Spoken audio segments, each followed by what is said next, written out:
Hey everybody, my name is Buffy. I'm coming to you again live with Edge Yoga School, and today I'm going to be talking to you about hosting forest yoga meditative hikes. This video is a part of the Nap Time series, which is just a little series that I'm presenting here on YouTube as part of my 300-hour teacher training program with Edge Yoga School. It's such a great opportunity to learn yoga and advance my practice and my teaching online. And I'm so thankful to offer this content to you via the interwebs. So I'm honored to sit at the table and bring what I have learned and what I have to offer, and to sit with all of you other students undergoing the program and learn from you as well. So let us begin. Today we're going to be talking about forest yoga. I've put out 2 other similar videos on different specific types of yoga. Kids yoga and stand-up paddleboard yoga. And now today another thing I love to offer is forest yoga. So I put out an introductory video with more about myself, and in that video you learned that I love nature. There's so much to learn from nature, and that's a huge part of why I'm passionate about bringing other people out into the woods and helping them disconnect. So in these specific yoga type videos, the kids yoga, stand-up paddleboard, and forest, I am going through the question words: why, where, who, what, and how. So hopefully this information will help you to be successful in guiding forest yoga in your community. This is all self-taught, and it's just my opinions. I'm not saying I'm the authority on the subject, but I am sharing what has worked for me. Why? Why would we practice forest yoga? Nature immersion. There's so many lessons we can learn from Pachamama, from Mother Earth. Forest bathing has been I learned about it recently, within the last year. The Japanese have been forest bathing for thousands of years. It's like a ritual that they do for healing, and they have no other motive than just to get out in the woods and just basically bathe in all of the nature. Not literally bathing, just like taking it all in. It is a wonderful place to practice yoga. It's expansive, it's constantly changing and evolving, and nature is so perfect in its imperfections, and it's just like all of life is there around you, and it's beautiful. So it's good for you, that's why. Who? Adults who can keep up. So you might want to categorize your age groups, say 18 to 65, or maybe, split that up however you want. You could cater it to just females or just males, or, anything you wanted to do. People in their 30s, people in their 20s, teenagers, whatever your group, whatever your community need is for forest yoga, you could kind of cater it for them. You could do kids, teens, you could do like a mommy and me, fun little hike and yoga in the woods. Anyone can benefit from this, especially people that live in cities or towns or suburbs that just don't have any contact with nature at all. It astounds me how many people live inside all the time. It's just so sad, because that's not real life. And it really breaks my heart, because they're missing out on so much that Mother Nature has to offer us, so many lessons and gifts, and they're all free, and you just go outside. So people that live in cities and, indoors will benefit largely from forest yoga, or even yoga in the park. You know what, I'm gonna go ahead and say that this lesson also applies to yoga in the park. I might do a separate lesson on that, just because there's a few different things, but hosting yoga in your county's parks and recreation, you can contact your Parks and Recreation department and see if they want to collaborate with you, or you can just do them independently and advertise on your own. But hosting in the park too is so good. There's usually like a pavilion or something that you can use. I've done those quite a bit. Okay, So we got the why, the who, and now we're on to where. So where you would do this: public trails, forest preserves. Do your research, and just find any kind of free outdoor space with a trail and with a nice, you want to go out before class. Make sure you've walked the trail and you're aware of different dangers, and you pick out a nice flat spot for everybody to be able to plop down and do their practice with you. So you want to kind of scope it out beforehand for sure. Why, who, where. Now we're on to what. I want you to just imagine that you're taking like however many, say 20 students, so 20 kindergartners on a field trip. So anything that you would want to bring, I don't remember who told me this. It might have been another student in this program. But like imagine you're taking kindergartners on a field trip.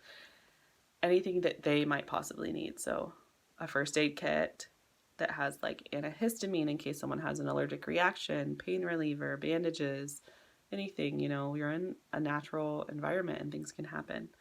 Make sure that you have them sign a waiver because of that reason.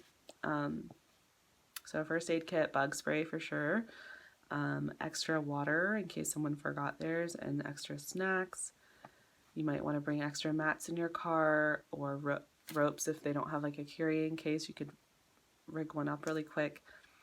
An emergency phone and camera, just things like that. Why, who, where, what, and now we're on to how much. For a 2-hour, so like an hour hike, 30 minutes in, 1 hour of yoga, 30 minutes back. You gotta remember the round trip. I'll usually just do like $20. It doesn't cost me anything. I'm not renting a space. I'm using free nature, and it's actually really a blessing to me to be able to get away and get out in the woods and lead people in that way, and to show them and share with them, look, we have this all around us, come use it more. It's an honor to me, and I would do it for free, but I think $20 a person for 2 hours is fair compensation for the energy exchange that you're offering to them, and you're acting as guide. If you want to get more into it, you can kind of do some research on the local flora and fauna in the area where you're going to be hiking, and you can kind of tell them cool little facts like, did you know this tree, people love that stuff. Or if you find a footprint, oh, that's a deer print or a raccoon, or I know about this. Just, go out a few times, you become familiar, and then you can share it with them. Yeah, so for my forest yoga, I always do a meditative hike. So I'll tell you this in a minute. Yeah, I'll just go ahead. Okay, so we meet up, and I give a brief overview of how the time together is going to flow, and we start with a meditation. I usually do like a simple meditation that's, like, may you be happy, may you be healthy, may you be safe, may you live at ease, and we go through that several times. You can find meditations online, and we also apply it to ourselves. May I be happy, healthy, safe, at ease. And I present this meditation to them so that during the next portion, which is the silent meditative hike, they have something to fill their mind with. We also use this time to set an intention. So if they want to have their own mantra, you could give suggestions. You could just do a gratitude mantra or an awareness intention, or let them set their own and let it be their own experience. You don't have to schedule every little thing. You can allow room for organic growth. So yeah, I do say silence your phones, turn them off, leave them in the car if you want, please. This is going to be a silent portion of the hike. Please respect others who are participating, and refrain from talking or commenting just in this first little part. I do stop every so often, like I said, find a cool thing to mention, like we'll stop at a tree and all touch the tree and, see what you can feel from this tree. You could take it as far as you wanted and do like a group hug around the tree, or like a meditation based on the tree. You could take tree pose. You could really go as far as you wanted to. You can give like mindfulness prompts like, can you believe these rocks have been here for thousands and thousands of years and have witnessed all of human history? Like, rocks are our memory keepers, and isn't it just so amazing that they've just been sitting in this one space? You could talk about patience with that. There's so many boundless lessons from nature. So get into it and remind them about those options of how to stay present as they're walking. You could talk about embodiment and feeling each footprint. I hike barefoot, so I encourage some of my students, I say, at the beginning, leave your shoes in the car if you want, or bring them with in case you change your mind. Feel the earth beneath your feet, feel the vibration every step, how it moves through your body, and give them those options to go back to that intention or mantra or back to the metta meditation to kind of keep their mind in the here and now, or just noticing what's beautiful around you. Find beauty and feel gratitude. So definitely scope out that space beforehand where you're going to do the yoga. Try not to disturb any wildlife. So, make sure there's no beehives, and make sure there's not like snakes. We're in Georgia, so we have to look out for snakes and spiders and all kinds of wildlife. Make sure that you're not hurting plants, and wherever you put your mat down, try to do no harm. First and foremost, make sure everybody has enough space, and then you'll do your flow. It could be any kind of yoga flow. I think going slower and being more mindful when in nature is nice. You might need bug spray at this time because you'll be more still. You could use like a natural bug spray. If that didn't work, you could bring out the real stuff, just depending where you are. You might not even need it. Make sure the place you find is kind of shady if it's hot, things like that. Maybe next to a creek, you could hear the creek water. You don't really need music for this. Make sure everybody can hear you wherever they are. And then after class, I always end with Shavasana. I think every yoga class does or should, which is really nice out in the woods. You can give the option to keep the eyes open and the senses open and just take it in. And then after that, you can extend your hike. I like to go a little further to this cascading trail with a creek, and we all take off our shoes and put our feet in. It's just another way to connect with nature while you're out there. Or you can give them the option at that point, if it's pretty easy to get back, they can just head on back to the cars. So you could even do like a picnic after, or a swim if there's a lake, things like that.